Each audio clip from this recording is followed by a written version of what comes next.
Sometimes the hardest knock on your door comes from the past you've been running from. When Wyatt Thornhill opened his door that dusty evening, he found a crying woman who would change everything. She wore a faded blue dress and said she was lost.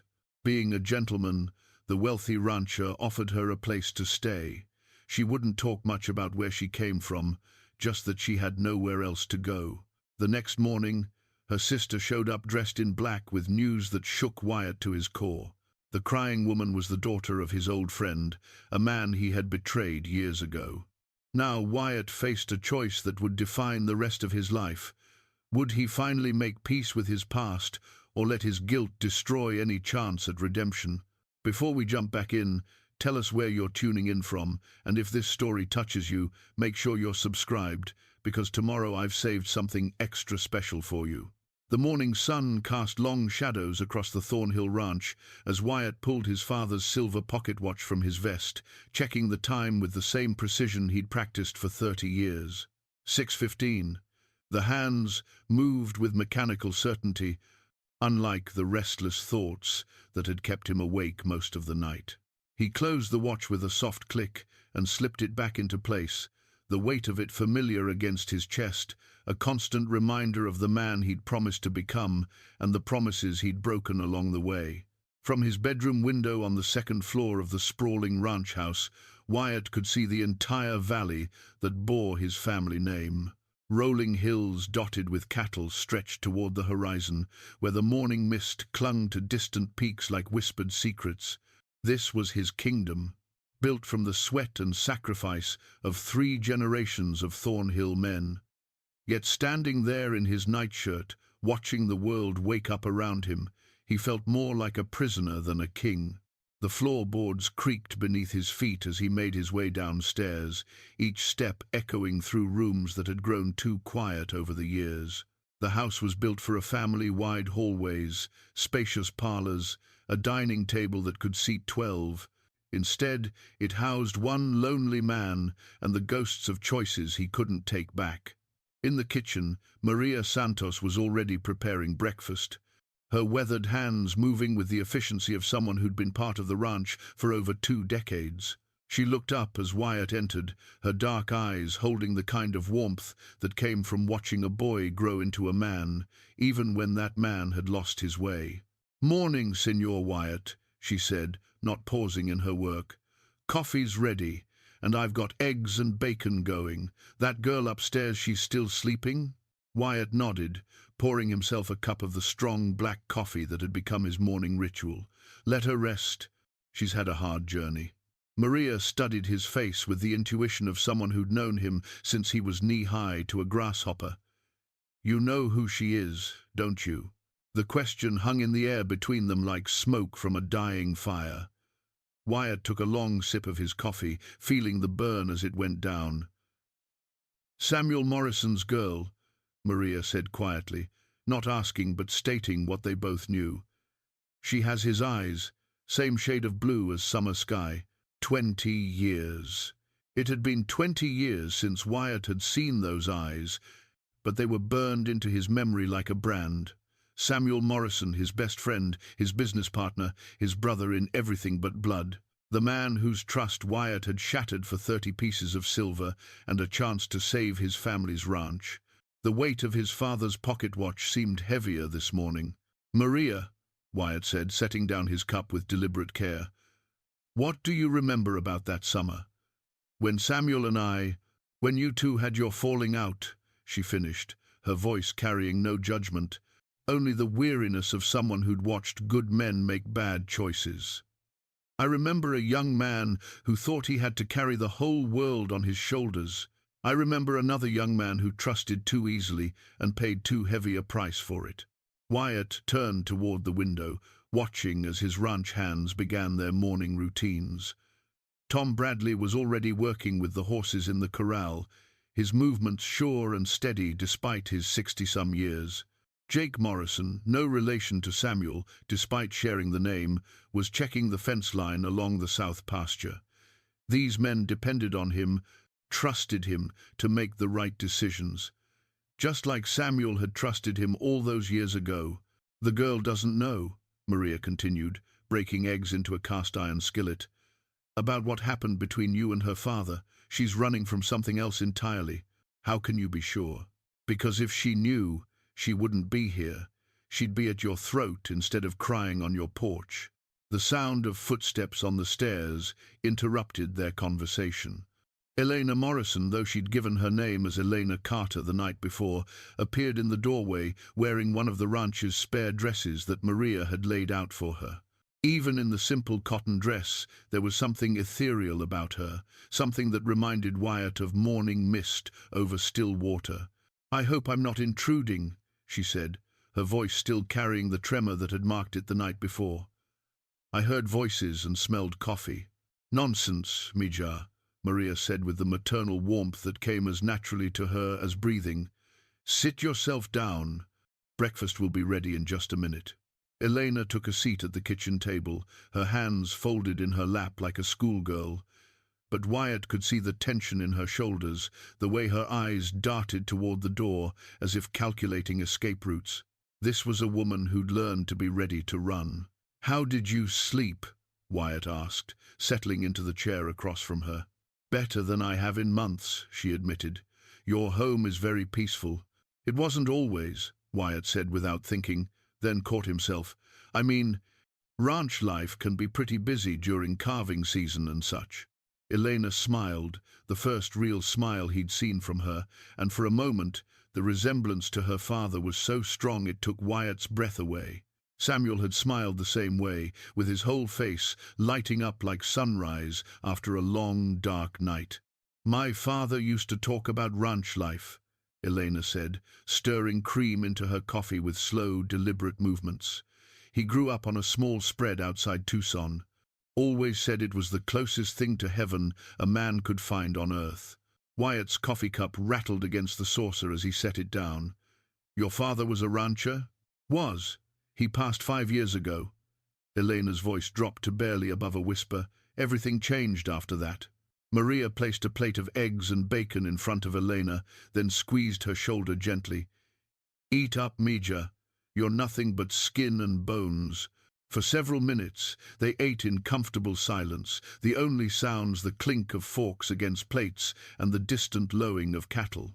Wyatt found himself studying Elena's face, looking for traces of the man who had once been closer to him than his own shadow. The shape of her nose, the way she tilted her head when she was thinking it was all Samuel, filtered through 20 years and a woman's grace. "Miss Carter," Wyatt began, then stopped. If she was using a false name, she had her reasons. "If you don't mind me asking, what brings you to Harrow County? We're pretty far off the beaten path." Elena set down her fork and looked directly at him for the first time since sitting down. Those blue eyes, Samuel's eyes, held a mixture of fear and determination that reminded Wyatt of a cornered animal deciding whether to fight or flee. "I'm looking for someone," she said finally. "A man named Wyatt Thornhill." The words hit Wyatt like a physical blow. His hand moved instinctively to his vest, fingers finding the outline of his father's watch. "Well," he said, his voice steadier than he felt, "you found him." Elena's face went pale. But you can't be. You're supposed to be." She stopped, shaking her head as if trying to clear it. "The man I'm looking for destroyed my father's life, stole everything he'd worked for, and left him to die in poverty." The accusation hung between them like a loaded gun. Wyatt felt Maria's eyes on him, felt the weight of 20 years of guilt pressing down on his chest like a stone. He could deny it, could claim there had been some mistake. But looking into Elena's eyes, Samuel's eyes, he found he didn't have the strength for another lie. "Your father was Samuel Morrison," he said quietly, "and you're right. I did destroy his life." Elena pushed back from the table so hard her chair nearly toppled. "You admit it? Just like that?" "I've been carrying the truth of it for 20 years, Miss Morrison. I'm tired of pretending it didn't happen." "Then you know why I'm here." Elena's voice was steady now, the tremor replaced by something harder, colder. "I'm here to get back what you stole from my family." Wyatt stood slowly, feeling every one of his 53 years in his bones. And what would that be? The Esperanza mine. The silver mine my father discovered, the one you claimed as your own after you cheated him out of his share of your partnership. The name hit Wyatt like a physical blow. Esperanza, hope, the mine that had saved the Thornhill ranch and made him the richest man in 3 counties. The mine that had cost him his best friend, and, he was beginning to realize, so much more. "Miss Morrison," he said carefully, "I think there are some things about that situation you don't understand." "I understand perfectly," Elena interrupted. "My father trusted you. You betrayed that trust for money. He lost everything and spent the rest of his life broken and bitter, dying in a charity hospital in Phoenix while you lived like a king on land that should have been half his." The truth of her words cut deeper than any knife. Wyatt had told himself for 20 years that he'd had no choice, that saving the ranch had been worth the cost. But looking at Elena's face, seeing the pain and anger that Samuel's daughter had carried all these years, he wondered if he'd been lying to himself as much as everyone else. "You're right," he said simply, "about all of it." Elena blinked, clearly not expecting such a direct admission. "Then you'll return what's rightfully ours." "I'll do everything I can to make things right," Wyatt said. "But first, you need to know that you're not safe here." "What do you mean?" "Yesterday evening, just after dark, 2 men came by asking questions about a young woman matching your description. They said they were looking for a runaway wife," but Wyatt paused, studying her reaction. "You're not married, are you, Miss Morrison?" Elena's face went white. "Called themselves Smith and Jones, which tells me they were about as honest as a $3 bill. But they had the look of men who don't take no for an answer." "Oh, God," Elena whispered, sinking back into her chair. "They found me. I thought I'd lost them in Colorado, but they found me." "Who are they?" "My sister's husband," Elena said, her voice breaking. "And his business partner. They want—" She stopped, wrapping her arms around herself as if trying to hold the pieces together. "They want me to sign over my father's papers. The deed to the mine claim, his will, everything." "Why would your sister's husband care about papers to a mine that's already been claimed?" Elena looked up at him with eyes full of pain and something else, a flicker of hope that she was afraid to trust. "Because apparently my father never gave up the fight. Even after he lost everything, he kept fighting.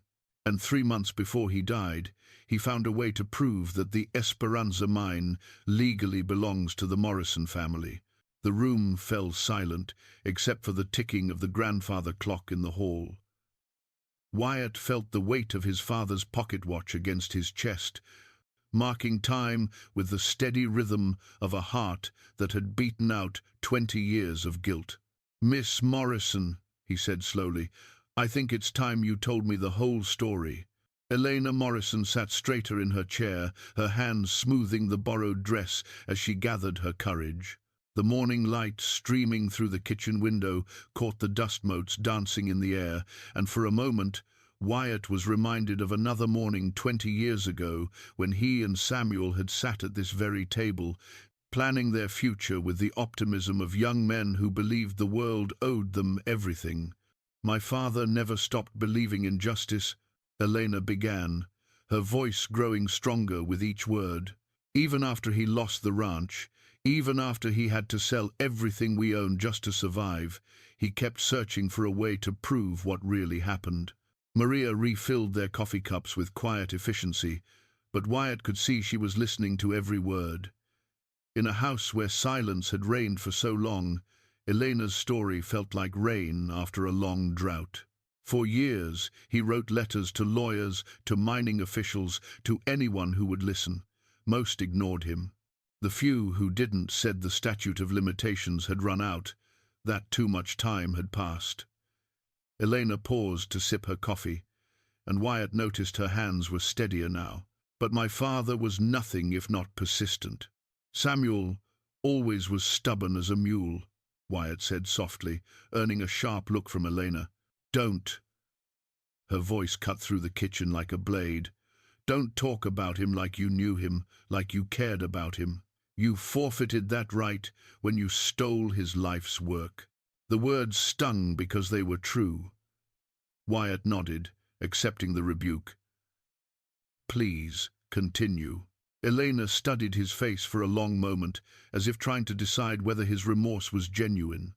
Finally, she continued, "3 years ago, my father met a retired clerk from the Territorial Mining Office in Phoenix. The man was dying, and I think his conscience was weighing on him. He told my father about documents that had never been properly filed, about bribes that had been paid to look the other way." Wyatt felt his blood run cold.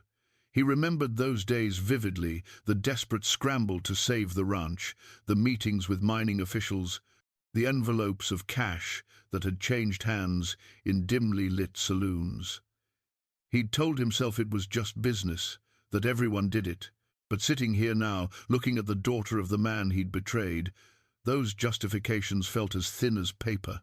"The clerk gave my father names, dates, specific details about how the claim had been transferred illegally. But more importantly, he told him about a safe deposit box in the First National Bank of Tucson. A box that contained copies of the original documents, the real ones, not the forgeries that were filed with the territory." "Forgeries?" Wyatt's voice was barely a whisper. "Oh yes, Mr. Thornhill. You didn't just cheat my father out of his share, you erased his name from the claim entirely. Made it look like he'd never been involved with the Esperanza mine at all." Elena's eyes blazed with righteous anger. "But my father was careful. He kept copies of everything, the partnership agreement, the survey reports, his portion of the initial investment, all of it hidden away where he thought it would be safe." The kitchen suddenly felt too small, too warm. Wyatt loosened his collar, trying to breathe around the weight of guilt that pressed against his chest like a stone. He'd known the documents were forged, had paid handsomely for them, but he'd convinced himself that Samuel would never be able to prove it. Time and distance and the chaos of territorial record-keeping would bury the truth forever. He'd been wrong. "My father spent his final months preparing his case," Elena continued. "He had everything he needed to prove that the Esperanza mine rightfully belonged to the Morrison family.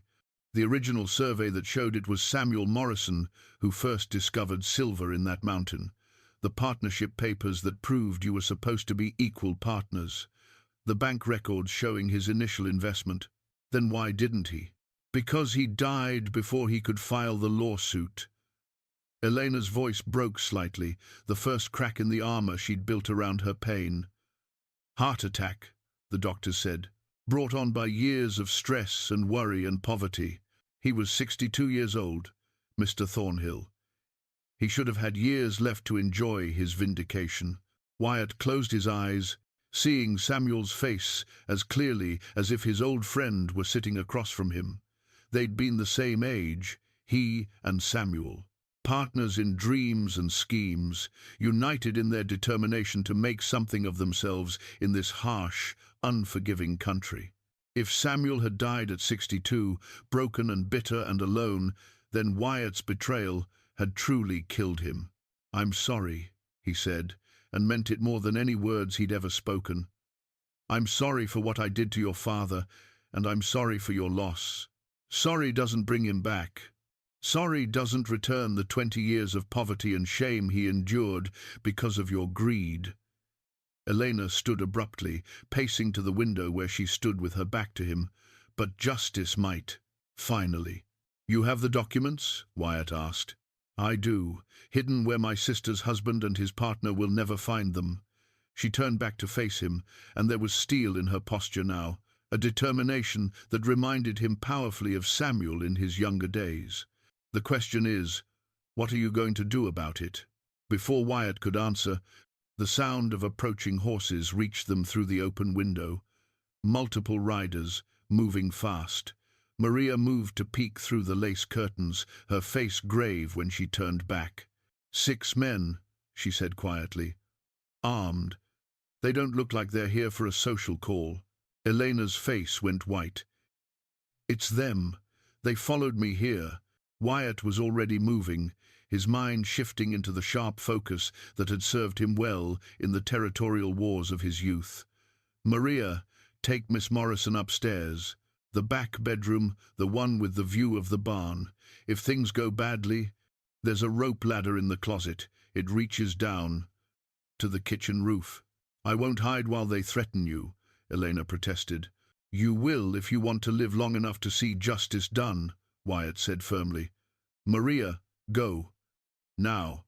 The older woman took Elena's arm with surprising strength. "Come, Mija.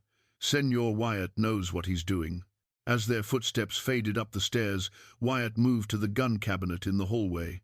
His hands found the familiar weight of his father's Winchester, the rifle that had defended this ranch through Indian raids and cattle rustlers and claim jumpers. He checked the action, ensuring it was loaded, then took a position by the front window.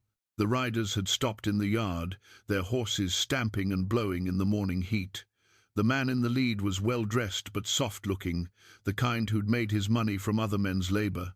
Beside him sat a lean, hard-faced individual with the cold eyes of a professional killer. The other four had the look of hired muscle men who'd do anything for the right price and ask no questions. Wyatt stepped onto his front porch, the Winchester held casually but ready. The morning sun was behind him, putting his face in shadow while clearly illuminating the men in his yard. "Gentlemen," he called out, his voice carrying the easy authority of a man on his own land, "you're a long way from anywhere. What can I do for you?" The well-dressed man urged his horse forward. "Name's Charles Whitmore," he said, his voice carrying a slight Eastern accent. "I'm looking for my wife, young woman, blonde, about 25. She's been missing for several days, and we have reason to believe she may have come this way." "Can't say I've seen anyone matching that description," Wyatt lied smoothly. "But then, we don't get many visitors out here." "That's funny," Whitmore said, his tone hardening, "because my associate here tracked her to your front door." He gestured to the lean man beside him, who was studying the porch with the intensity of a hunter reading sign. "Mr. Kane is very good at his job." "Kane." Wyatt filed the name away, noting the way the man's hand rested near the butt of his pistol. This wasn't a husband looking for a runaway wife. This was a predator hunting prey. "Well, Mr. Kane must have made a mistake," Wyatt said easily. "Like I said, I haven't seen any young women around here." "Mr. Thornhill," Whitmore's voice dropped the pretense of politeness, "I know she's here. Her horse is in your barn, and there are tracks leading right to your front door. Now, you can make this easy on yourself and bring her out, or you can make it hard. Either way, I'm leaving here with what belongs to me." Wyatt shifted the rifle slightly, not quite pointing it at anyone but making sure they all saw it. "I'm afraid you're mistaken about several things, Mr. Whitmore. First, that woman isn't your wife. She's not wearing a wedding ring, and no married woman I've ever met looks that terrified when someone mentions her husband. Second, she's under my protection now, which means you'll have to go through me to get to her. And third," he worked the lever action on the Winchester with a metallic click that echoed across the yard, "you're trespassing on my land." The tension in the yard ratcheted up several notches. The hired men shifted in their saddles, hands moving toward weapons. Kane's cold eyes never left Wyatt's face, calculating odds and angles. "You're making a mistake, Thornhill," Whitmore said. "I have legal papers proving that woman is my wife, and I have the right to reclaim my property." "Your property?" Wyatt's voice carried a dangerous edge now. "Mister, where I come from, people aren't property. And any man who thinks they are is likely to find himself on the wrong end of a rope." "Noble words from a man with your history." Kane spoke for the first time, his voice flat and emotionless. "We know all about you, Thornhill, how you built your fortune on other men's misery. You're hardly in a position to lecture anyone about morality." The words hit home like physical blows. Wyatt felt the familiar weight of guilt pressing down on him, the knowledge that everything these men said about him was true. He had built his wealth on betrayal and theft. He was a hypocrite, and a liar, and everyone in Harrow County knew it, even if they were too polite or too afraid to say it to his face. But looking up at the second-story window where Elena Morrison waited, where Samuel's daughter was counting on him to keep her safe, Wyatt felt something he hadn't experienced in 20 years. A chance at redemption. "You're right about my history," he said quietly. "I've done things I'm not proud of, hurt people I cared about, made choices that keep me awake at night. But that woman up there, she's my chance to finally do something right. And I'll be damned if I'm going to let a pack of hired killers take that away from me." Kane smiled, a cold expression that never reached his eyes. "Then I guess we understand each other. I guess we do." The standoff stretched out like a taut wire, 6 mounted men against one aging rancher with a rifle. Wyatt knew the odds, knew that if shooting started, he probably wouldn't survive it. But for the first time in 20 years, he was exactly where he was supposed to be, doing exactly what he was supposed to do. Protecting Samuel Morrison's daughter, just as he should have protected Samuel himself all those years ago. The silence stretched between the two sides like a bowstring drawn taut. Wyatt could feel sweat gathering under his collar despite the morning coolness, but his hands remained steady on the Winchester. 20 years of guilt had prepared him for this moment, even if he hadn't known it was coming. Kane's horse shifted beneath him, and Wyatt caught the subtle movement of the man's right hand toward his gun. Professional instincts honed in the territorial conflicts of his youth kicked in, and Wyatt's finger found the trigger guard of his rifle. "Easy now," he said, his voice carrying across the yard with quiet authority. "Let's not do anything we can't take back." "The only thing that can't be taken back is letting that woman stay hidden," Whitmore said. "She has something that belongs to me, and I intend to collect it." "And what would that be?" "Papers. Legal documents relating to some old business of her father's. Nothing that should concern you." Wyatt almost smiled at the irony. Those papers concerned him more than anything else in the world, representing as they did the proof of his greatest betrayal. But they also represented something else. Now, a chance to make things right. "Well, Mr. Whitmore, if these papers are so important, maybe we should discuss this like civilized men. Why don't you and your friend there dismount and come up to the porch? We can talk this through without all the gun waving." Kane's laugh was like gravel in a dry creek bed. "You think we're fools, Thornhill? Get us off our horses, separated from our men, where you can pick us off, one at a time. If I wanted you dead, Kane, you'd already be dead." Wyatt's voice carried the weight of absolute certainty. "This is my land, and I know every inch of it. My ranch hands are positioned in the barn, behind the water trough, and up in the hay loft. You're surrounded by men who've been shooting since they could walk." It was a bluff. His men were out working the cattle, but something in Wyatt's tone made the hired guns look nervously toward the buildings he'd mentioned. "You're lying," Whitmore said, but there was uncertainty in his voice now. "Tom," Wyatt called without taking his eyes off the men in his yard, "show these gentlemen they're welcome to test my word." A hat appeared briefly in the loft window of the barn, just visible enough to catch the eye before disappearing again. It was an old trick, one that had saved his life more than once in younger days. Create the impression of strength where none existed, make your enemies second-guess themselves. "Damn it," one of the hired men muttered, his nervousness plain. Kane studied the buildings with professional interest, clearly trying to determine if the threat was real. After a long moment, he nodded slowly. "Clever, old man. But tricks only work so long. Long enough for you to make the smart choice and ride away from here," Wyatt replied. "This doesn't have to end in bloodshed." "It will if you don't produce the woman," Whitmore insisted, but his bluster had lost some of its force. From the second-story window, Wyatt caught a glimpse of movement Elena, watching the confrontation unfold. He hoped she had the sense to stay back from the glass. "Mr. Whitmore," Wyatt said, keeping his voice reasonable, "I'm going to make you an offer, one businessman to another. You turn your horses around and ride off my land, and I'll pretend this conversation never happened. No harm, no foul. And if we don't? Then you'll find out what 20 years of guilt and a chance at redemption can do to a man's fighting spirit. The standoff continued, neither side willing to back down.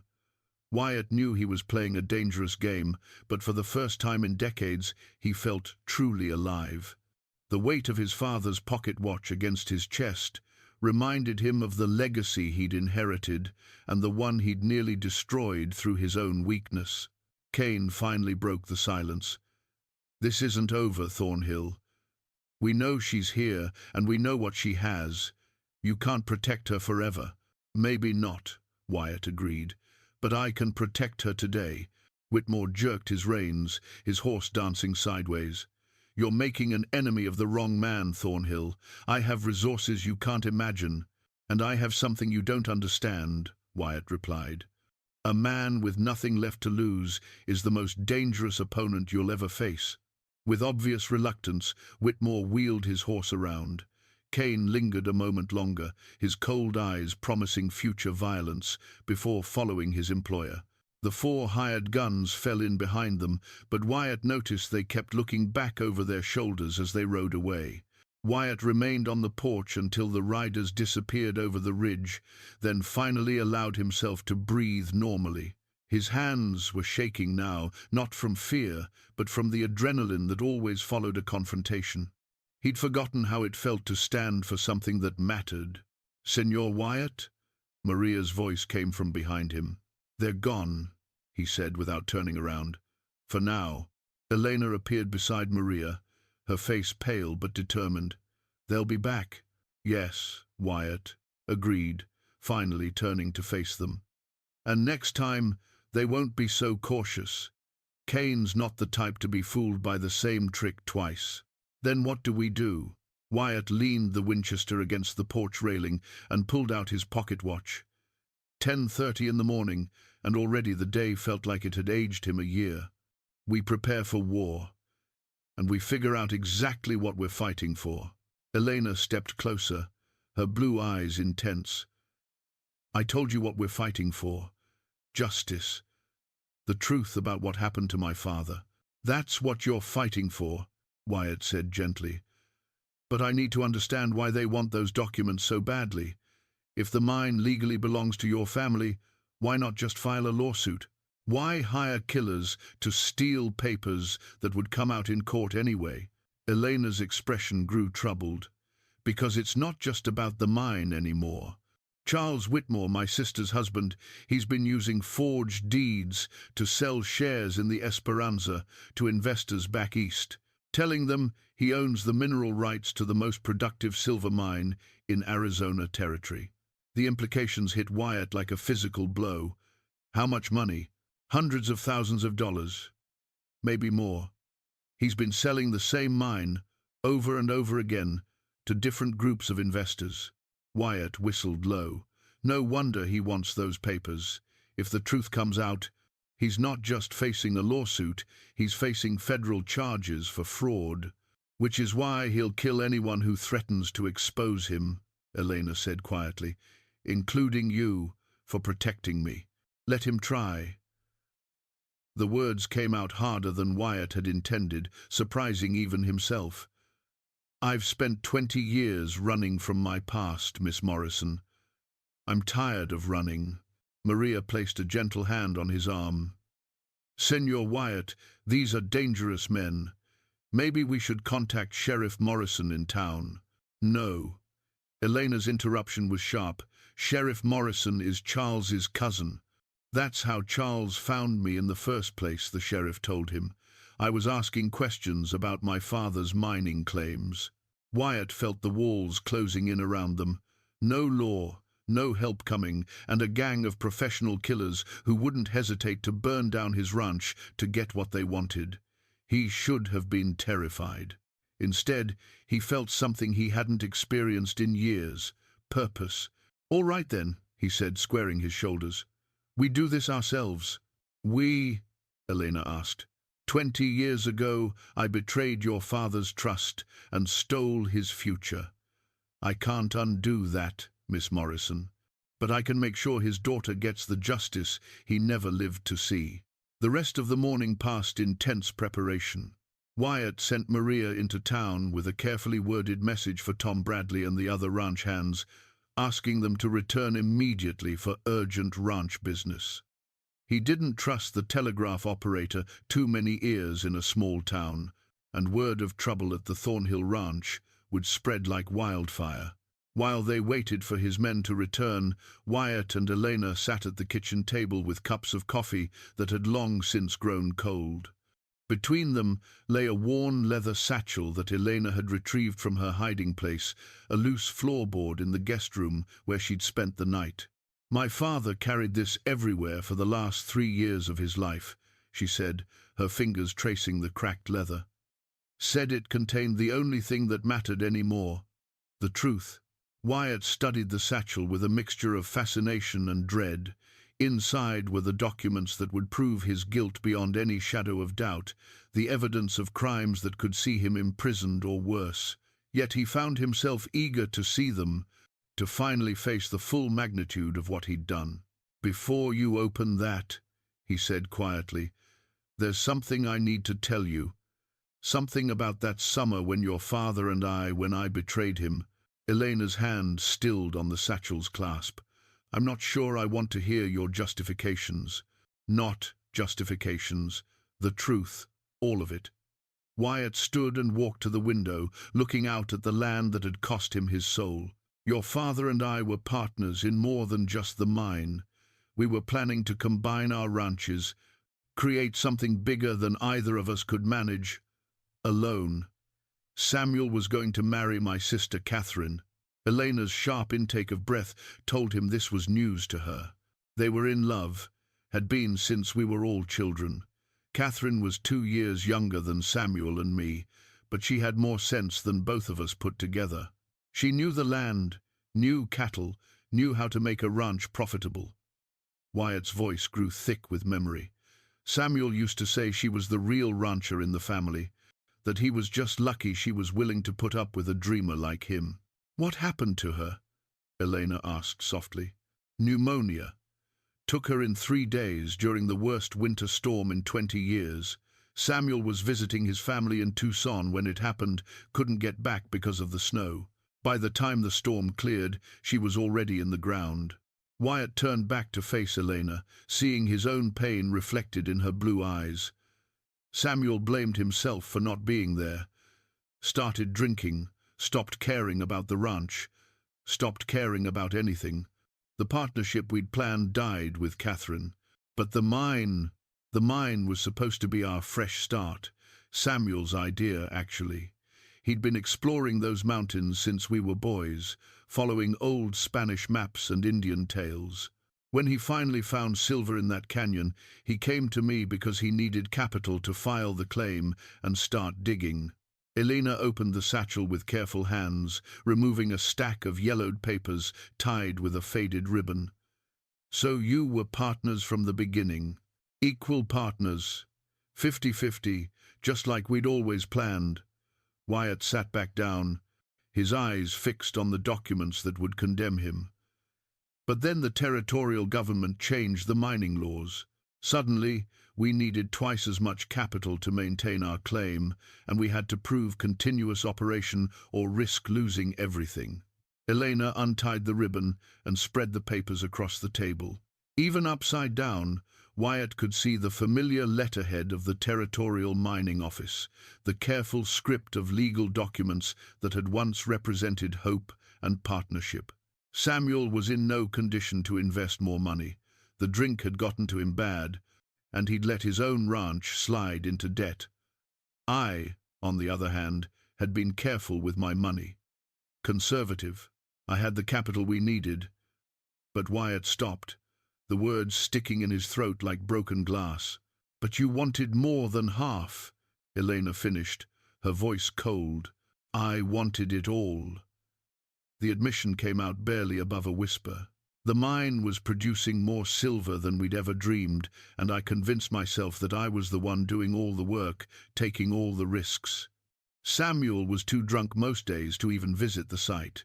Elena's hands trembled as she sorted through the documents. So you had the partnership papers altered. Worse than that, I had Samuel declared mentally incompetent due to his drinking, got a judge to rule that he couldn't make legal decisions for himself. Wyatt felt each word like a knife twist in his gut. Once he was declared incompetent, I became the sole legal owner of our partnership assets, including the mine, including everything. The mine, his half of our combined herds, even the water rights to the stream that ran between our properties. Wyatt pulled out his pocket watch, staring at its face without seeing the time. I told myself I was protecting our investment, that Samuel would thank me once he sobered up and saw how wealthy I'd made us both. Elena found what she was looking for, a sheet of paper covered in careful handwriting, her father's hand, still clear and strong despite the years of poverty and heartbreak. He never stopped fighting, did he? No. He tried to contest the ruling, tried to prove he was competent, tried to find lawyers who would take his case. But I was rich by then, powerful. I made sure no one in the territory would represent him. So he left. Disappeared one night without a word, left everything behind, his ranch, his possessions, even his horse. Just walked away into the desert like a ghost. Wyatt's voice broke. I never saw him again. Elena was reading her father's notes now, her eyes moving across the page with growing intensity.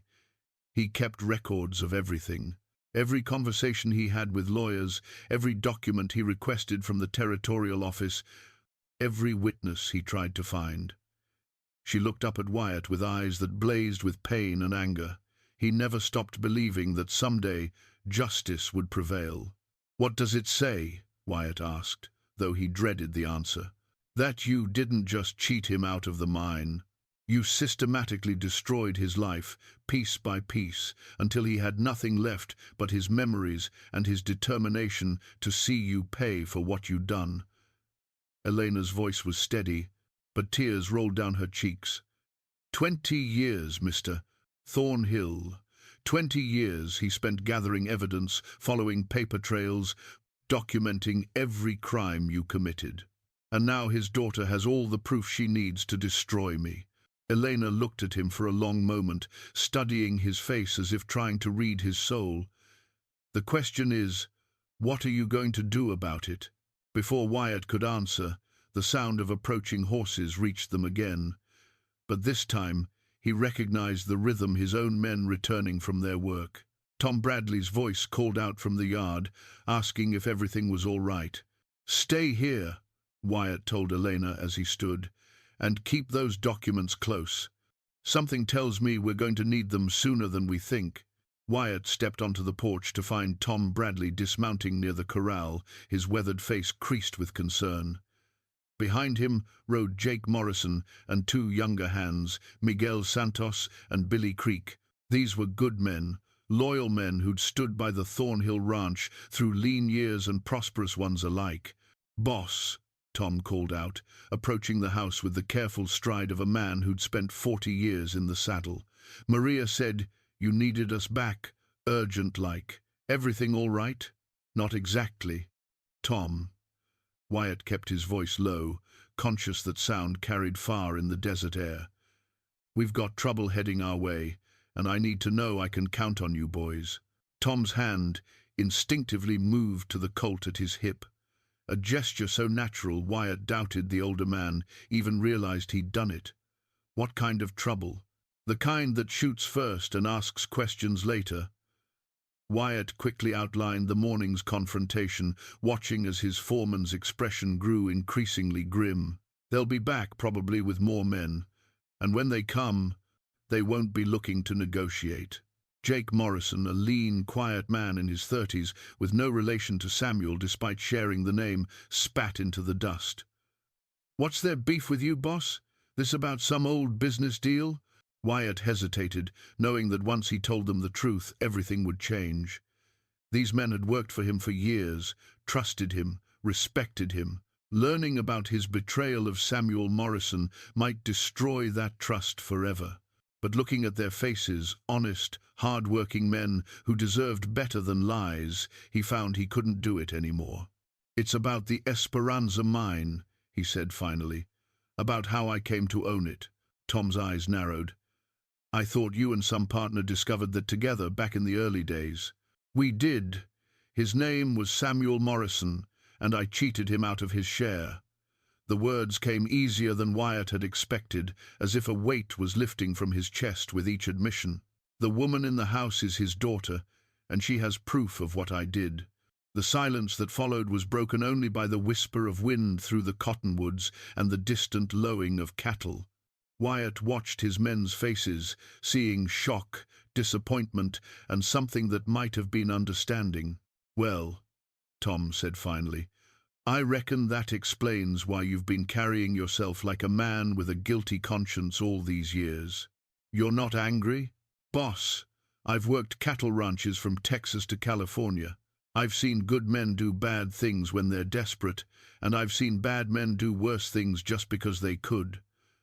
Tom removed his hat and ran fingers through his grey hair. "The question isn't what you did 20 years ago. The question is what you're planning to do about it now."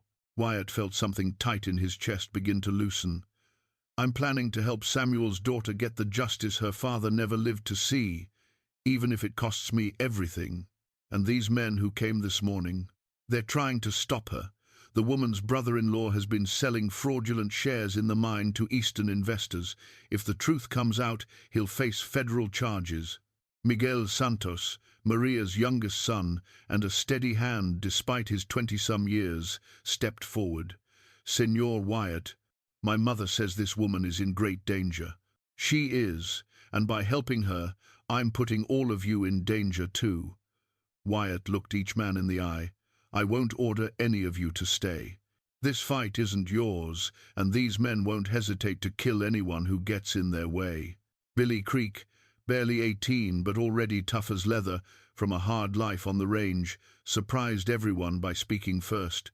"Boss, you took me in when I had nothing, gave me work when nobody else would hire a half-breed kid with no family.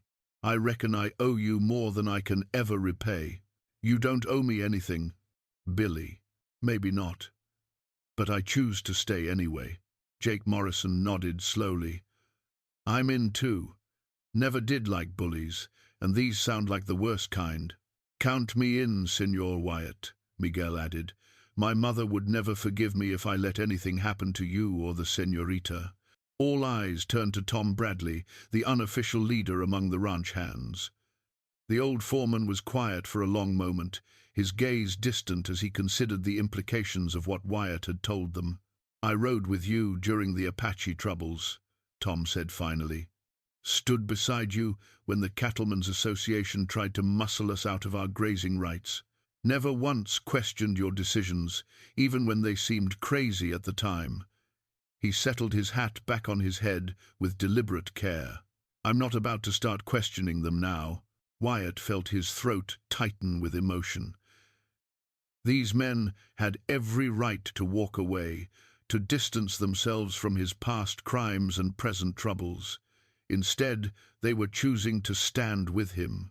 "Thank you," he said, meaning it more than any words he'd ever spoken. "All of you." "So, what's the plan?" "Boss?" Tom asked. "First, we prepare for siege, check all the weapons, make sure we have enough ammunition. They'll try to hit us tonight or tomorrow morning. Men like Kane don't like to wait once they've shown their hand." "What about getting word to the territorial marshal?" Jake suggested. "The local sheriff is in Whitmore's pocket, and the nearest federal marshal is 3 days' ride away in Phoenix. By the time help arrives, this will all be over, one way or another." Tom nodded grimly. "So we make our stand here." "We make our stand here," Wyatt agreed. "But first, I need to talk to Miss Morrison about those documents. If we're going to risk our lives protecting them, I want to know exactly what we're protecting." As if summoned by his words, Elena appeared in the doorway. She'd changed into one of Maria's old riding skirts and a simple blouse, practical clothes that didn't hide the determination in her posture. "Mr. Thornhill," she said, I couldn't help overhearing. I want these men to know exactly what they're getting into. She stepped fully onto the porch, the leather satchel clutched in her hands. My name is Elena Morrison, and my father was cheated out of his rightful share of the Esperanza mine by your employer. But that's not why those men are hunting me. The ranch hands listened intently as Elena explained about Charles Whitmore's fraudulent scheme, the forged deeds, and the hundreds of thousands of dollars in illegal investments. The documents in this satchel don't just prove Mr. Thornhill's guilt, she concluded. They prove that the mine never legally belonged to him in the first place, which means every share Whitmore has sold to Eastern investors is worthless. When this comes out, it will destroy some very wealthy, very powerful men. No wonder they want you dead, Billy muttered. They want all of us dead, Elena corrected. Anyone who knows the truth is a threat to them. By protecting me, you're signing your own death warrants. Tom Bradley chuckled, a sound with no humor in it. Miss, I've been signing my death warrant for 40 years just by living in this country. Indians, outlaws, flash floods, rattlesnakes, there's 100 ways to die out here. At least this time, it's for something that matters. Elena smiled, the first genuine smile Wyatt had seen from her. My father would have liked you, Mr. Bradley. I wish I could have met him, miss. From what the boss tells us, he was a good man who deserved better than he got. Wyatt watched this exchange with a mixture of pride and fear. These men were choosing to risk everything for a principle, for justice, for the chance to do what was right. It reminded him of the man he used to be, before greed and fear had corrupted his judgment. All right, he said, pulling out his pocket watch. It's past noon, and we have a lot of work to do before dark. Tom, I want you and Jake to check the perimeter. Look for good defensive positions. Miguel, see if you can rig some early warning signals, bells or tin cans that will rattle if anyone tries to approach the house after dark. What about me, boss? Billy asked. You're going to help me with something special, Wyatt said, a plan beginning to form in his mind. If Kane and his men want to fight, we're going to give them one they'll never forget. The afternoon sun beat down mercilessly as Wyatt and his men transformed the Thornhill Ranch into a fortress. Years of fighting Apache raiders and Mexican bandits had taught them valuable lessons about defensive warfare, and they put every trick to use. Billy Creek proved surprisingly resourceful, rigging a series of tin cans filled with pebbles along the main approaches to the house. Anyone trying to sneak up in the dark would have a hard time avoiding the makeshift alarms. Meanwhile, Tom and Jake identified key defensive positions: the barn loft with its commanding view of the yard, the root cellar with its thick stone walls, and the house itself with its solid adobe construction. Wyatt found himself working alongside Elena as they prepared supplies. She'd insisted on helping despite his protests, proving surprisingly practical as she organized ammunition, medical supplies, and water reserves. You don't have to do this, he told her as they stacked rifle cartridges in wooden boxes. This isn't your fight. Of course it is, she replied, not looking up from her work. They're hunting me, remember? Besides, my father spent 20 years gathering evidence against you. The least I can do is help protect it until justice can be served. There was something in her tone that made Wyatt pause. Elena, Miss Morrison, what exactly are you planning to do with those documents once this is over? She finally looked at him, her blue eyes unreadable. I'm planning to see that the truth comes out, all of it. Even if it means I lose everything, even if it means prison, even then. Her voice was steady, but Wyatt caught a flicker of something that might have been regret. My father died, believing that justice would eventually prevail. I won't betray that faith, no matter what personal feelings might complicate the situation. Personal feelings. Elena turned back to the ammunition, but not before Wyatt saw the color rise in her cheeks. You're not what I expected, Mr. Thornhill. When I came here, I thought I'd find a heartless villain who destroyed my father without a second thought. Instead, I find a man who's been destroying himself with guilt for 20 years. Does that change anything? It changes everything and nothing. She picked up a box of cartridges and moved them to the kitchen table. You still committed the crimes. My father still suffered because of your actions. But, she stopped, seeming to struggle with her words. But I'm beginning to understand that you weren't the only victim of your choices. The admission hung between them like morning mist, fragile and easily dispelled. Wyatt felt something stir in his chest, hope, perhaps, or maybe just the recognition of kindness in the face of justified anger. Their conversation was interrupted by Miguel Santos, bursting through the kitchen door, his face flushed with exertion and alarm. "Senor Wyatt," he panted, "riders coming from the east. 8 men, maybe more. They're moving slow, like they're scouting." Wyatt was already reaching for his Winchester. "How far out?" "Mile and a half, maybe 2. They stopped on the ridge, overlooking the valley. "Studying our defenses," Wyatt muttered. He turned to Elena. "Get down to the root cellar. Maria's already there with extra supplies. I'm not hiding while you fight my battles. You're protecting the evidence that your father died gathering. That's not hiding, that's completing his mission." Wyatt's voice was firm but gentle. "Those documents are the only thing that can bring Whitmore to justice. Without them, his crimes die with us." Elena hesitated, then nodded reluctantly. "Promise me you'll be careful. Whatever my father believed about justice, I don't think he'd want more blood on his hands." "I promise." She gathered the leather satchel and headed for the cellar stairs, pausing only to look back at him. "Wyatt, when this is over, we need to talk. Really talk. I'd like that." After Elena disappeared into the cellar, Wyatt joined his men in the yard. Tom was peering through a spyglass, his expression grim. "They're definitely scouting," he reported. "Kane's up there, and I count at least 10 men with him. Professional gunfighters from the look of them." "Any sign of Whitmore?"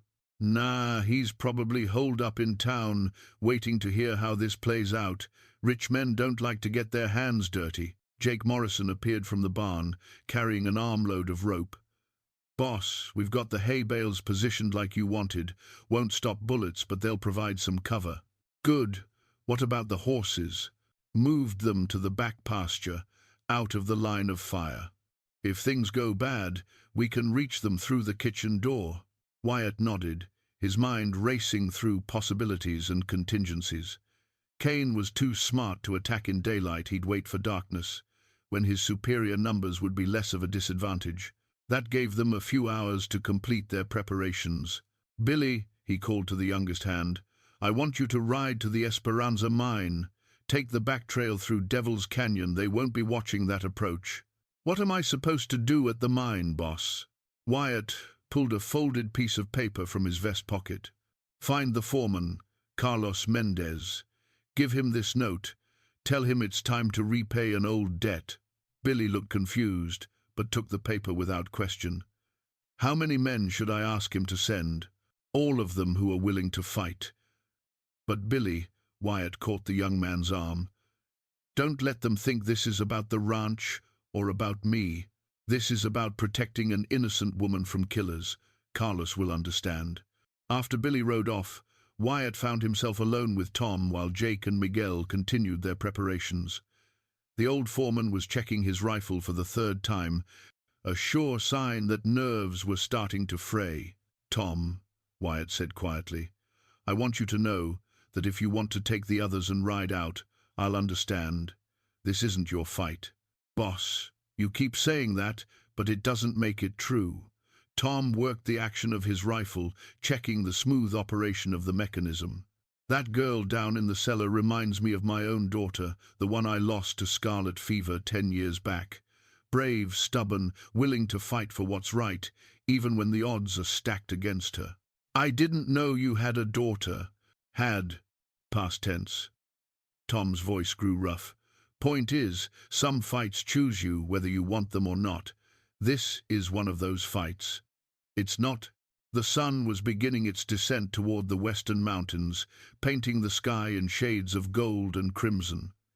In a few hours it would be dark, and Kane would make his move. Wyatt felt the familiar pre-battle calm settling over him, the strange peace that came with accepting what couldn't be changed. "Tom," he said, "if something happens to me tonight—" "Nothing's going to happen to you, boss. If it does, I want you to make sure Elena gets safely to the territorial marshal in Phoenix.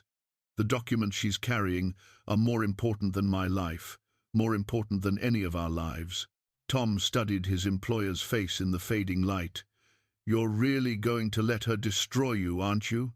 Even after this is over, you're going to let her turn in those papers that prove what you did. It's what her father deserves. It's what Samuel should have gotten 20 years ago. And what about what you deserve? 20 years of guilt, boss. 20 years of carrying that burden. Doesn't that count for something?" Wyatt pulled out his pocket watch, checking the time with hands that were steadier than they had any right to be.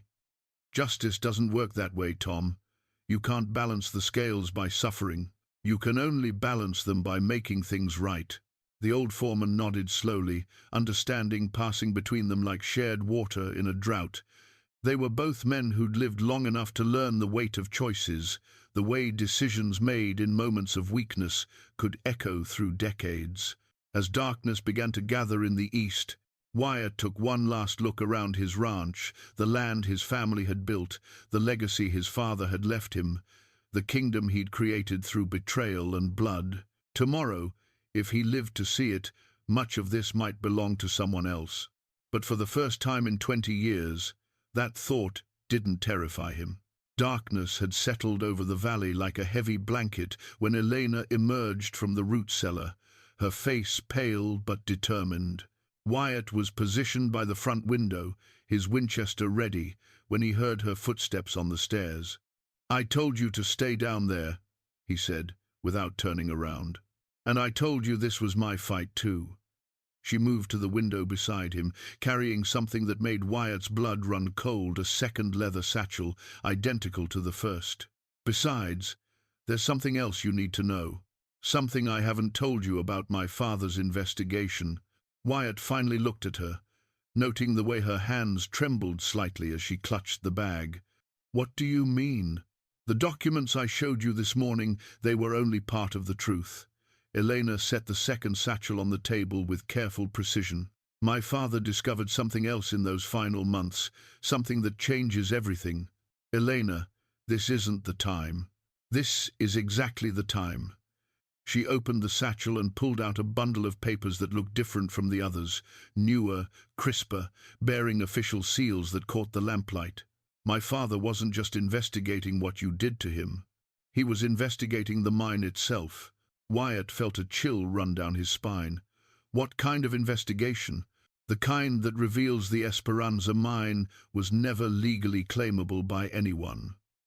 Elena's voice was steady now, her initial nervousness replaced by the gravity of what she was about to reveal. "The land belongs to the Tohono O'odham tribe. It always has. The territorial government had no right to grant mining claims there in the first place." The words hit Wyatt like a physical blow. He staggered back from the window, his mind racing through the implications. "That's impossible." The surveys were done. The boundaries were established. The surveys were falsified. Elena pulled out a map marked with red ink, the careful notations of a man who'd spent years verifying every detail. "My father traced the original boundary markers, cross-referenced them with tribal treaties, even found the surveyor who'd been paid to move the markers 20 miles east of where they should have been." Wyatt stared at the map, seeing his entire world shift beneath his feet. "If that's true, then neither of you ever owned the mine. Not you, not my father, not Charles Whitmore. Every ounce of silver taken from that mountain was stolen from its rightful owners." Elena's voice carried the weight of years of pain and discovery. "My father didn't just want to prove you'd cheated him. He wanted to return the land to the people it belonged to." The sound of horses moving in the darkness outside interrupted them. Wyatt snapped back to the window, his personal crisis momentarily forgotten in the face of immediate danger. Through the glass, he could see shapes moving at the edge of the yard, Kane and his men, finally making their move. "We'll have to finish this conversation later," he said grimly. "If there is a later." Elena grabbed his arm. "Wyatt, you need to understand what this means. Charles isn't just stealing from Eastern investors, he's perpetuating a theft that goes back 20 years. The tribe has been fighting to get their land back this whole time. Elena, get back to the cellar." A gunshot rang out from the direction of the barn, followed immediately by Tom Bradley's voice shouting a warning. "They're coming from 3 sides." Wyatt cursed and levered a round into his Winchester. "Elena, I'm begging you, get downstairs with Maria." Instead, Elena moved to the gun cabinet and pulled out one of the spare rifles, checking its action with surprising competence. "My father taught me to shoot when I was 12. Said a woman living alone needed to know how to protect herself. You can't?" "I can, and I will." Elena positioned herself at the side window, her rifle ready. "Those documents represent 20 years of my father's work. I'm not going to hide while other people die protecting them." More gunshots erupted from outside, and Wyatt could hear Jake Morrison returning fire from his position near the water trough. The battle for the Thornhill ranch had begun. But even as Wyatt took aim at a muzzle flash near the barn, his mind was reeling from Elena's revelation. Everything he thought he knew about the mine, about his crimes, about the very foundation of his wealth, had just been turned upside down. A bullet shattered the window beside him, spraying glass across the floor. Wyatt dropped below the sill and crawled to a better position, but his thoughts kept returning to the map Elena had shown him. If the land belonged to the tribe, then his betrayal of Samuel Morrison was even worse than he'd imagined. He hadn't just stolen from his friend, he'd made them both complicit in a massive theft from an entire people.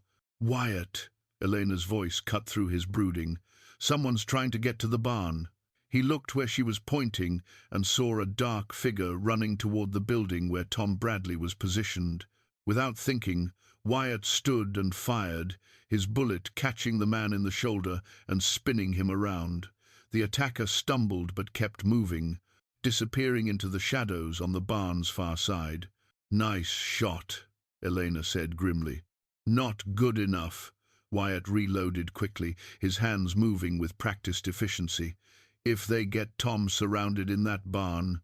A new sound reached them, the thunder of approaching horses, coming fast from the direction of the mine. Wyatt's heart leaped as he recognized the distinctive rhythm of Carlos Mendez's cavalry charge, a tactic the former Mexican soldier had perfected during his years fighting Apaches. "What's that?" Elena asked. "Reinforcements." Wyatt allowed himself a grim smile. Billy made it through. The mine workers hit Kane's men like a hammer blow, their arrival completely unexpected. These were tough men who'd spent years defending the Esperanza from claim jumpers and bandits, and they knew how to fight as a unit. In the chaos that followed, Wyatt caught glimpses of the battle through his window. Muzzle flashes in the darkness, men shouting orders and curses, the whinnying of frightened horses. Kane's superior numbers meant nothing when caught between 2 forces in unfamiliar terrain. But even as the tide of battle turned in their favor, Wyatt found himself thinking about Elena's revelation.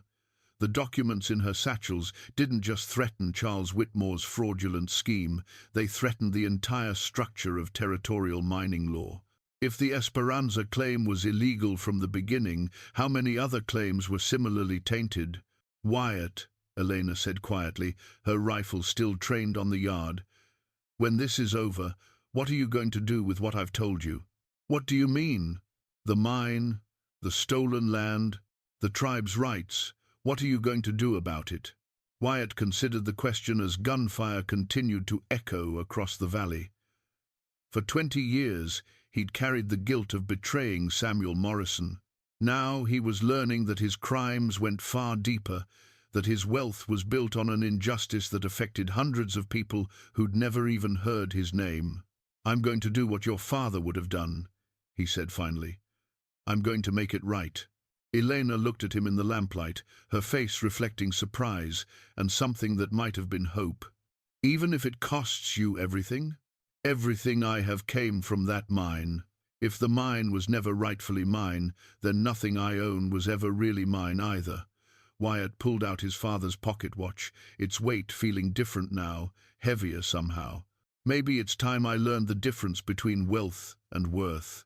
The gunfire outside was slowing now, sporadic shots rather than the sustained volleys of open combat.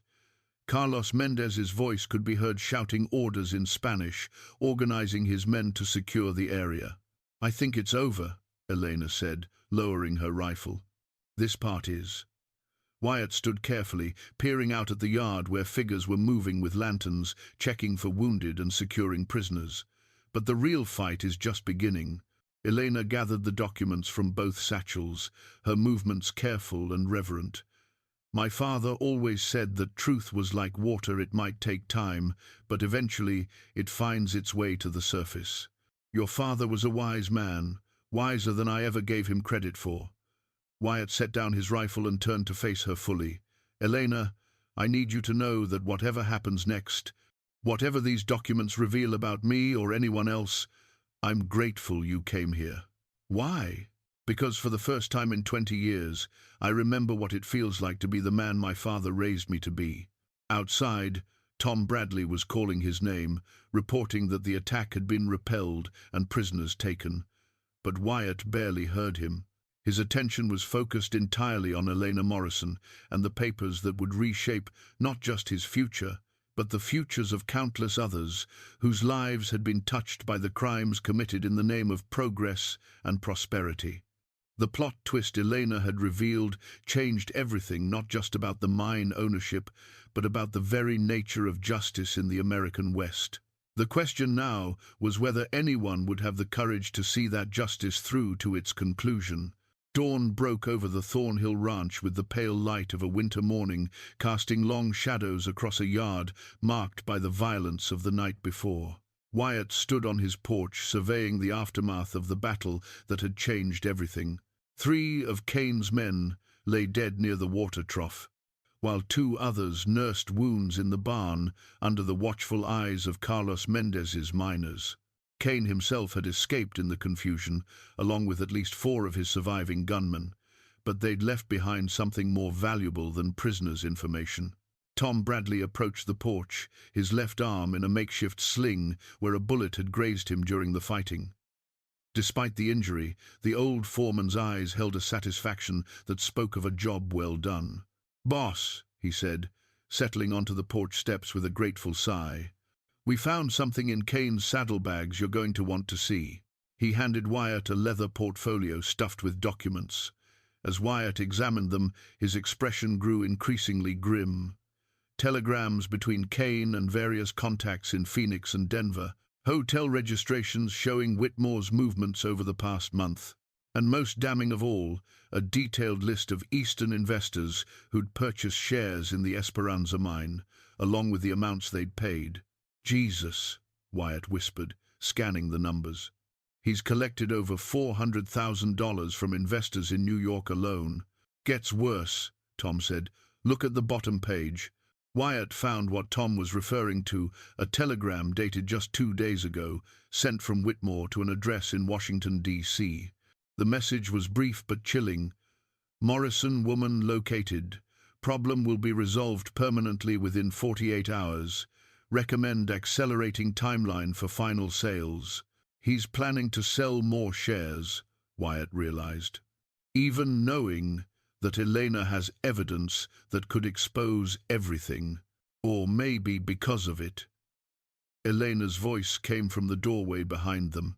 She'd cleaned up and changed clothes, but exhaustion was evident in every line of her face. If he can eliminate the evidence and the witnesses, nothing can stop him from continuing the fraud indefinitely. Wyatt stood and handed her the portfolio. As she read through the documents, her face grew pale with understanding.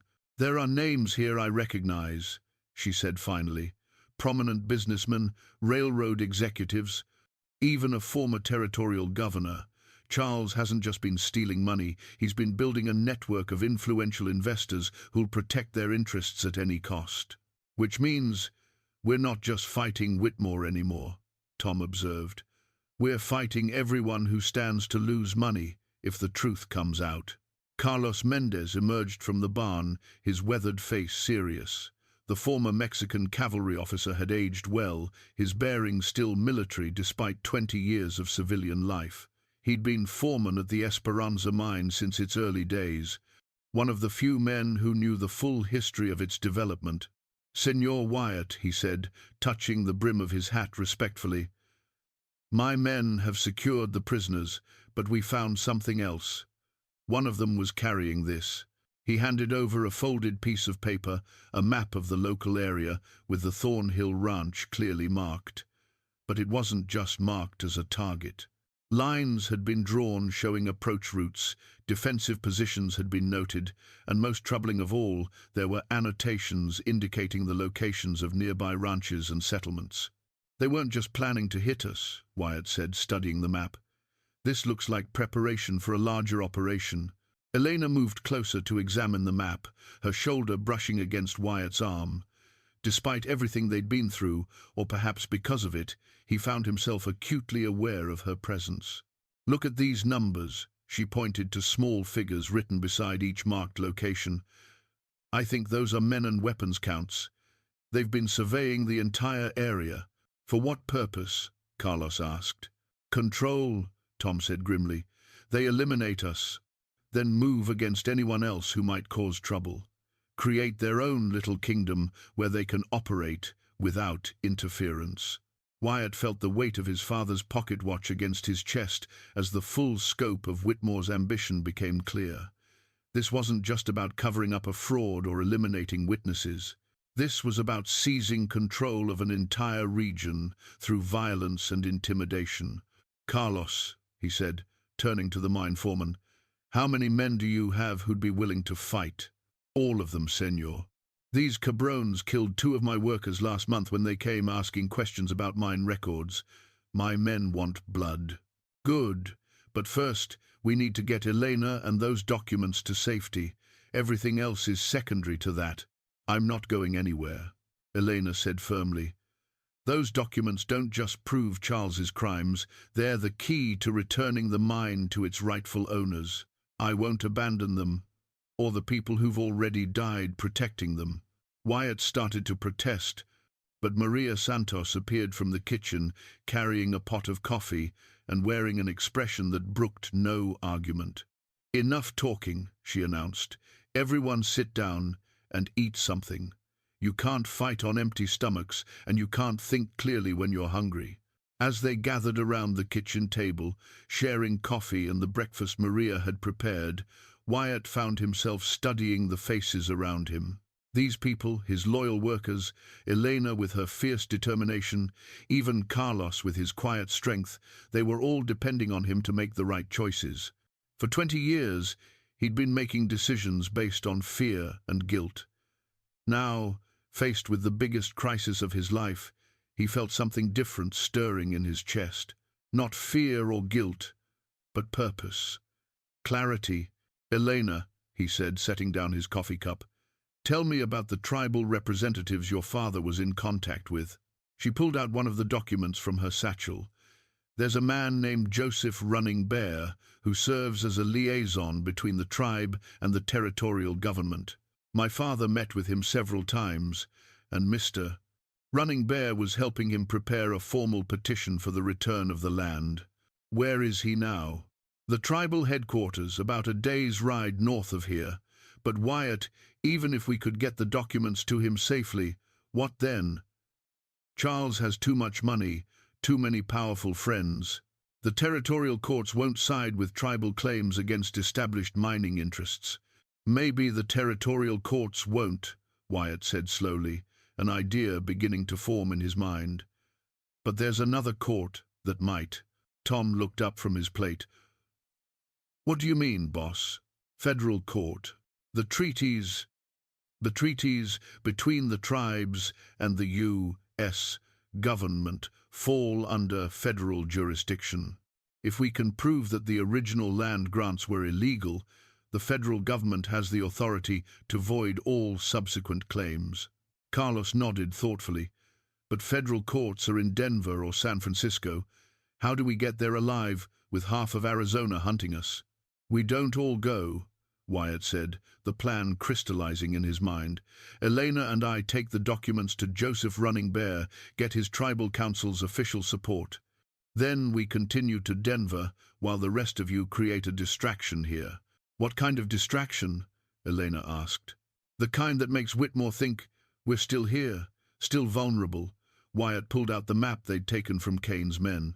Carlos, how many of your miners would be willing to spread word that we're holed up at the mine, preparing for a final siege? All of them. But, Senor, if Whitmore brings an army to the Esperanza, then we spring the trap. Wyatt's eyes held a cold light that his men hadn't seen in years. While he's attacking an empty mine, Elena and I will be presenting evidence to a federal judge. And if we're lucky, when the territorial marshal arrives with federal warrants, Whitmore will be caught in the act of assault on tribal land. Elena stared at him. That's incredibly dangerous, and it assumes everything goes perfectly. Nothing ever goes perfectly, Tom said with a rough chuckle. But sometimes you get lucky enough to make the other fellow's mistakes bigger than your own. There's something else, Wyatt continued. Elena, those investor lists you found, some of those men have enough political influence to bury this whole thing if they think their money is threatened. But if the story breaks in the Denver newspapers first, if it becomes a public scandal before they can suppress it, then they'll have to distance themselves from Charles to protect their own reputations. Elena finished. Cut him loose, rather than risk being associated with fraud and theft from Native Americans. Maria refilled their coffee cups, her movements betraying none of the tension she must have been feeling. When do you leave? She asked simply. Tonight, Wyatt said.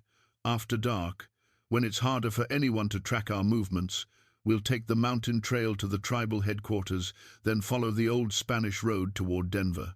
And if Whitmore figures out what you're doing? Wyatt checked his father's pocket watch, noting that they had perhaps 12 hours before darkness fell. 12 hours to prepare for a journey that would either bring justice to decades of wrongs or get them both killed in the attempt. Then we'd better make sure he doesn't figure it out until it's too late to stop us. Elena reached across the table and placed her hand over his, her touch warm and surprisingly steady. Are you sure about this, Wyatt? Once we start down this path, there's no turning back. Everything you've built here will be gone. Everything I built here was stolen, he replied, his voice quiet but certain. Maybe it's time I learned to build something worth keeping.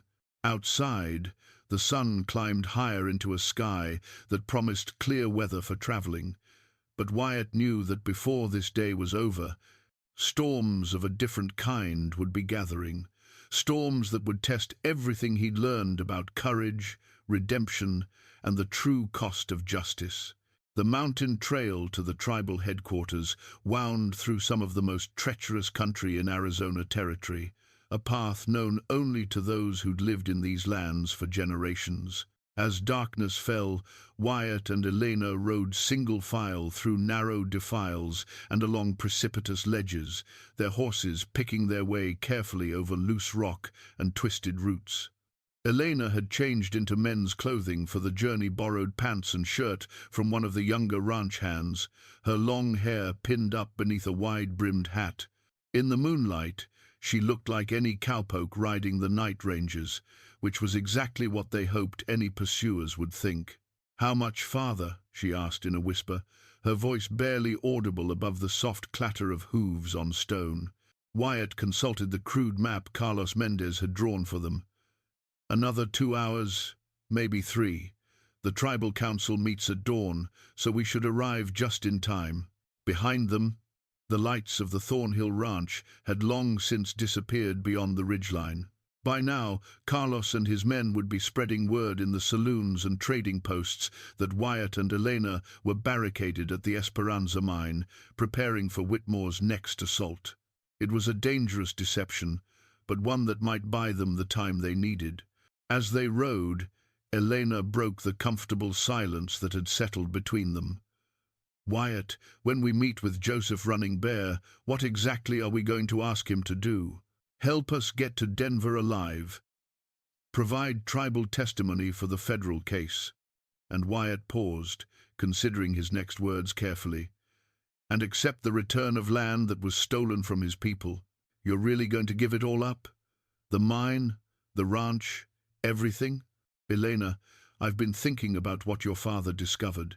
If the mine was never legally claimable, then every ounce of silver taken from that mountain belongs to the tribe. The honorable thing, the only thing, is to make restitution. Elena was quiet for so long that Wyatt began to wonder if she'd heard him. Finally, she spoke, her voice thick with emotion.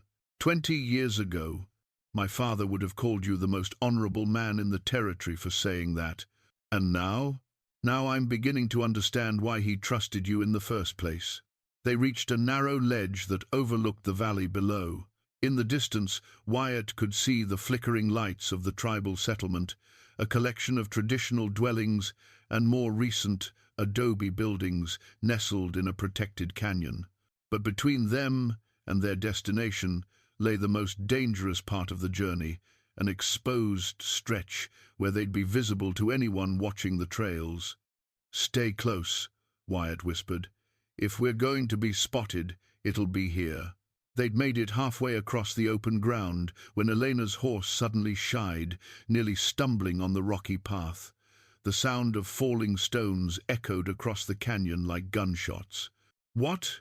Elena began, but Wyatt cut her off with a sharp gesture. He'd seen movement in the rocks above them, a glint of metal in the moonlight that could only be the barrel of a rifle. "Ambush," he breathed, reaching for his Winchester. The first shot came from directly ahead, the bullet whining off the rocks just inches from Wyatt's head. More shots followed from 3 different positions, the muzzle flashes revealing that Kane and his men had somehow anticipated their route. "This way!" Wyatt spurred his horse toward a cluster of boulders that offered the only cover available. Elena followed, bent low over her mount's neck as bullets sang through the air around them. They reached the rocks just as Kane's voice echoed across the canyon. "Thornhill, you're surrounded. Send out the woman and the documents, and maybe you'll live to see morning." Wyatt helped Elena down from her horse, both animals snorting and dancing with fear at the gunfire. The leather satchels were still tied to Elena's saddle, their precious contents representing the hopes of justice for multiple generations. "How did they know?" Elena gasped, checking to make sure the documents were secure. "Someone at the ranch must have talked," Wyatt replied grimly. "Or maybe Kane's just smarter than we gave him credit for." Another volley of shots forced them to press back against the rocks. Wyatt could count at least 5 different firing positions, which meant Kane had brought most of his remaining men. They were outnumbered and outgunned, with nowhere to run. "Thornhill," Kane called again. "I know you can hear me. Those documents belong to Mr. Whitmore, and he's prepared to pay handsomely for their return. No need for anyone else to die tonight." Wyatt peered around the edge of the boulder, trying to spot Kane's position. "Enough to make this worth my while, but I'm a reasonable man. Turn over the woman and the papers, and you can ride away from this. And if I don't, then your body will be found in a week or 2, assuming the buzzards don't get to you first." Elena pressed close to Wyatt, her face pale but determined. "We can't give him the documents. Too many people have died for them already." "I wasn't planning to." Wyatt checked his ammunition, 2 full boxes of cartridges, enough for a sustained fight, but not enough to hold off 5 professional killers indefinitely. "Elena, there's something I need you to do." "What?" "Take the documents and work your way down toward the tribal settlement. Stay in the rocks. Avoid the open ground. If I can keep Kane and his men occupied here." "Absolutely not. I'm not leaving you to face them alone." "Elena, be practical. One of us needs to get those papers to Joseph Running Bear. If we both die here, Whitmore wins everything. And if you die here, what happens to me? You think I can make it to Denver alone, testify before federal judges, take on an army of corrupt officials and wealthy investors? Elena's voice was fierce. We do this together, or we don't do it at all. Before Wyatt could argue, the sound of approaching horses reached them from the direction of the tribal settlement. Multiple riders, moving fast across the rocky terrain with the skill of men born to this country. Kane heard them too. His voice carried a note of uncertainty as he called to his men. Rodriguez, check the back trail, see who's coming. The answer came in the form of war cries that hadn't been heard in these canyons for 20 years. Joseph Running Bear and a dozen tribal warriors swept up the trail like avenging spirits, their rifles speaking with deadly accuracy in the moonlight. Kane's ambush dissolved into chaos as his men found themselves caught between two fires. Wyatt and Elena added their own shots to the confusion, forcing the killers to break cover and flee toward higher ground. But Kane himself wasn't finished. The cold-eyed gunman broke from his position and charged directly toward the boulders where Wyatt and Elena sheltered, his pistol blazing as he came. Wyatt stepped out to meet him, his Winchester ready. The two men faced each other across 20 yards of open ground, professional killers who understood that only one would walk away from this confrontation. Time seemed to slow as Wyatt and Kane faced each other in the moonlight. The sounds of battle around them, the war cries of the tribal warriors, the desperate shouts of Kane's fleeing men, Elena's sharp breathing behind the boulder, all faded into background noise. There was only the cold-eyed killer and the space between them. Kane fired first, his bullet chipping rock inches from Wyatt's shoulder. Wyatt's return shot was more accurate, catching Kane in the left side and spinning him around. But the gunman kept his feet, blood spreading across his shirt as he brought his pistol up for another shot. "Should have taken my offer, Thornhill," Kane gasped, his voice tight with pain. "Would have been easier for everyone." "Easy's never been my way," Wyatt replied, working the lever of his Winchester. Kane's second shot went wide as his strength began to fail. Wyatt's didn't. The bullet took the killer center mass, dropping him to the rocky ground where he lay still, his pistol falling from nerveless fingers. Elena emerged from behind the boulder, the leather satchels clutched protectively against her chest. "Is it over?" "This part is." Wyatt moved cautiously toward Kane's body, making sure the threat was ended. Around them, the sounds of gunfire were fading as Joseph Running Bear's warriors finished mopping up the ambush. The tribal leader himself appeared out of the darkness, moving with the quiet grace of a man who belonged to this land in ways that white settlers never could. He was perhaps 50 years old, his weathered face marked by intelligence and dignity that spoke of generations of leadership. "You must be Wyatt Thornhill," he said, his English carrying only the slightest accent. "Samuel Morrison told me much about you. You knew her father." Elena stepped forward, hope and wariness warring in her voice. "I knew him well. He was a good man who spent his final years trying to right an old wrong." Joseph's eyes moved to the satchels in Elena's hands. "Are those the documents he died gathering?" "They are." Elena's voice was steady despite everything they'd been through, evidence that the Esperanza mine was built on stolen tribal land, and proof of the fraudulent schemes that followed.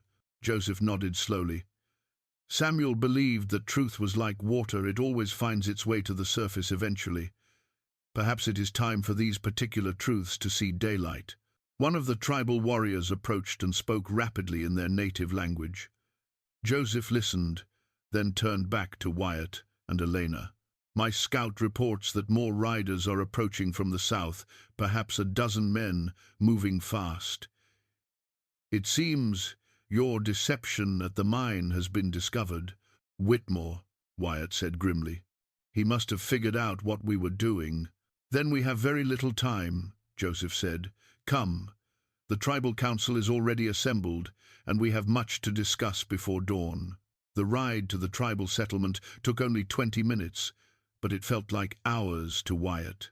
Every shadow could hide more of Whitmore's men. Every sound could herald another ambush.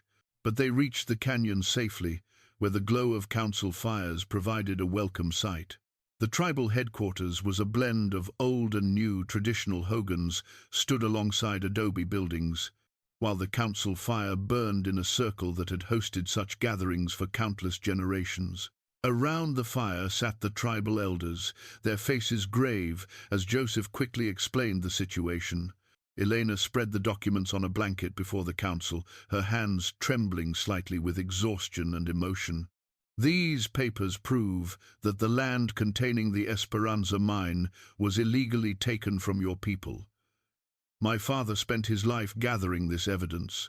The eldest of the councillors, a man whose face looked as ancient as the canyon walls, examined the documents with careful attention. When he finally spoke, his voice carried the weight of authority. We have known for 20 years that the mine was built on sacred ground without our permission, but knowing truth and proving truth are different things. He looked directly at Wyatt. You are the man who profited from this theft. Why do you help us now?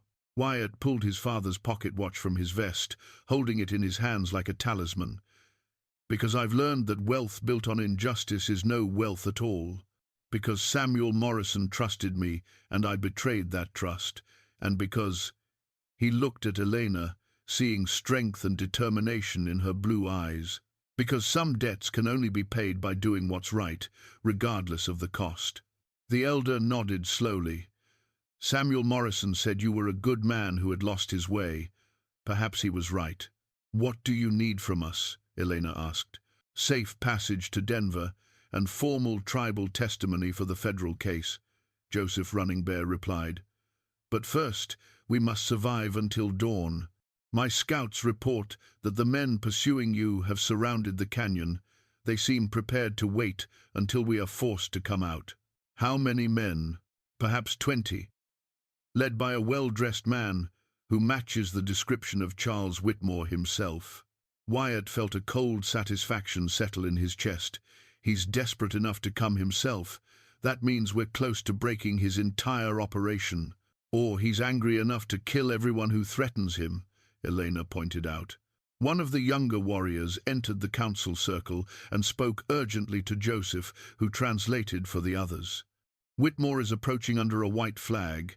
He wishes to negotiate. Let him come, the elder said. But only him. His men stay where they are. Minutes later, Charles Whitmore entered the circle of firelight, his expensive clothes dusty from hard riding, but his arrogance intact. He looked around the assembled council with barely concealed contempt before fixing his gaze on Elena. My dear sister-in-law, he said with false warmth, you've led us quite a chase. But this nonsense has gone on long enough. Time to come home. I am home, Elena replied, her voice steady. Among people who understand the value of truth. Whitmore's facade of civility slipped. Truth? You want to talk about truth? The truth is that I've invested hundreds of thousands of dollars developing that mine, creating jobs, bringing prosperity to this God-forsaken territory.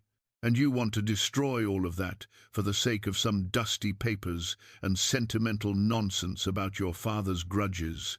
Those dusty papers prove that everything you've built is a lie, Elena said. Prove it to whom? Do you really think any federal judge will side with a bunch of... Whitmore caught himself before finishing the sentence, but his meaning was clear. The elder's voice cut through the tension like a blade. Mr. Whitmore, you are a guest in our council circle. Speak with respect or do not speak at all. For a moment, Whitmore's mask dropped completely, revealing the cold calculation beneath his polished exterior. Very well.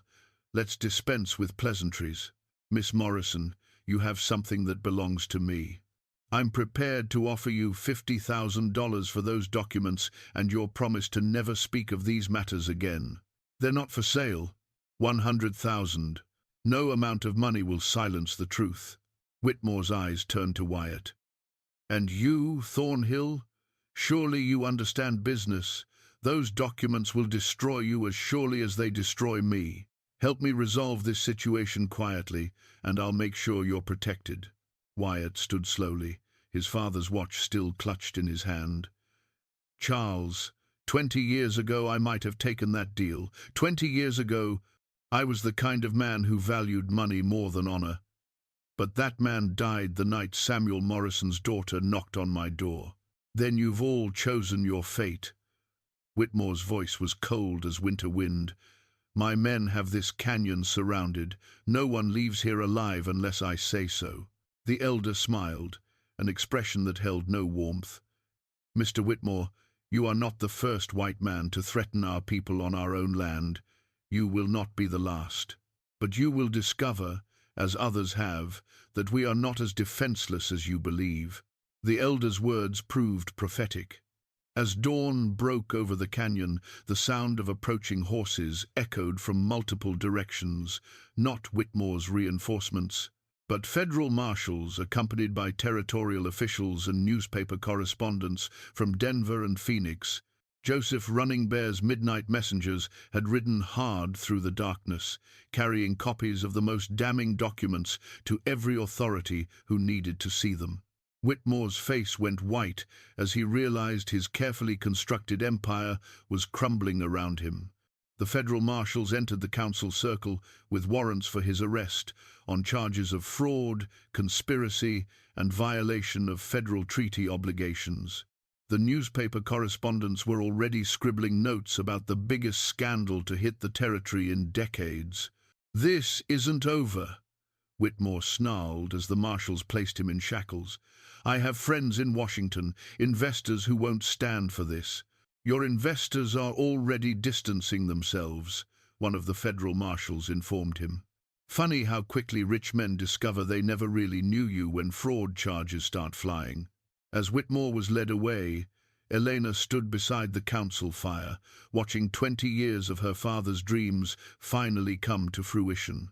Tears rolled down her cheeks, but they were tears of relief and vindication rather than sorrow. Wyatt approached her slowly, unsure of his welcome now that justice had been served. "Elena, thank you," she said simply, turning to face him. "My father would have been proud to see this day." "What happens now?" Joseph Running Bear answered, addressing them both. "Now the real work begins. The mine will be returned to tribal control, but we will need guidance in operating it responsibly. The legal proceedings will take months, perhaps years."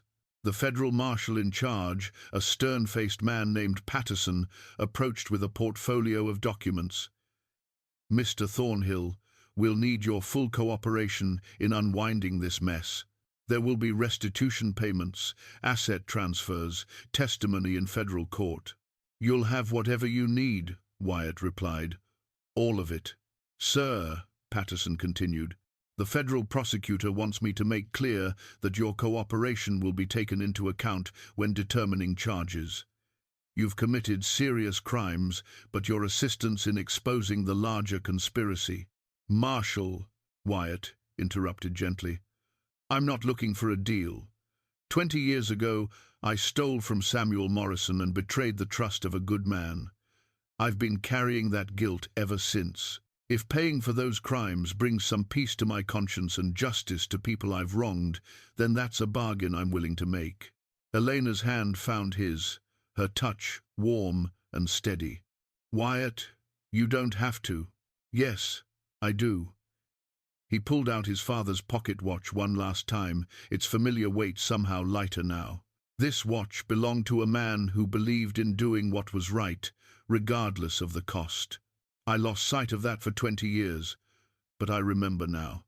3 months later, Wyatt stood on the porch of a small cabin in the Colorado mountains, watching the morning sun paint the peaks gold and crimson. The cabin belonged to Elena, now purchased with money from the sale of his personal effects after he'd surrendered everything connected to the Esperanza mine. The federal court proceedings had been completed with surprising speed once Whitmore's network of corruption began unraveling. The mine had been officially returned to tribal control, with Joseph Running Bear appointed as administrator. Wyatt had testified for 3 weeks, providing details that helped federal prosecutors secure convictions against dozens of corrupt officials and fraudulent investors. His own sentence had been surprisingly lenient, 5 years probation and complete restitution of stolen assets. The judge had noted his cooperation and genuine remorse, along with character testimony from Elena, Tom Bradley, and even Joseph Running Bear. Elena emerged from the cabin carrying 2 cups of coffee, her face peaceful in a way it hadn't been during all their months of legal battles.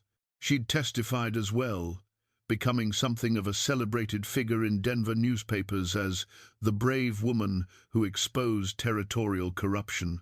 "Any regrets?" she asked, settling into the chair beside him. Wyatt considered the question as he accepted his coffee. Below them, the valley stretched toward distant mountains, unspoiled and beautiful. He owned nothing now except the clothes on his back and the knowledge that he'd finally done something right. About losing the ranch, the money, no. He sipped his coffee, finding it perfect as always. About the 20 years I wasted feeling sorry for myself instead of making things right. Every day. My father used to say that a man isn't defined by his worst moment, but by what he does after it. Your father was a wise man. Elena reached over and took his hand, her fingers intertwining with his. He would have forgiven you, you know, eventually. He wasn't a man who could hold on to anger forever. Think he would have approved of this? Wyatt gestured toward the space between them, the quiet intimacy that had grown during their months of shared struggle. I think he would have said that love built on truth and justice has a better foundation than most. They sat in comfortable silence as the sun climbed higher, watching the world wake up around them. Somewhere far below, the sound of water over rocks promised cool streams and fresh beginnings. Wyatt pulled out his father's pocket watch, the one thing the courts had allowed him to keep, and checked the time. 9:30 in the morning of a day that stretched ahead of them with infinite possibility. For the first time in 20 years, he was exactly where he was supposed to be, with exactly the right person, doing exactly what his conscience told him was right. The weight of guilt that had pressed on his chest for 2 decades was finally gone, replaced by something he'd almost forgotten existed: hope. "Elena," he said, "what would you say to a man who wanted to spend the rest of his life making up for lost time?" She smiled, the expression transforming her face with joy and mischief. "I'd say he'd better be prepared for a long, interesting journey." "I'm prepared." "Then let's see where this road takes us." As they rose to begin their day, the morning light caught the silver of Wyatt's pocket watch, reflecting the new beginning that had grown from the ashes of old betrayals. Sometimes the hardest knock on your door came from the past you'd been running from. But sometimes, if you were very fortunate and very brave, that knock brought not just justice, but redemption. And sometimes, on the rarest of mornings, it brought love.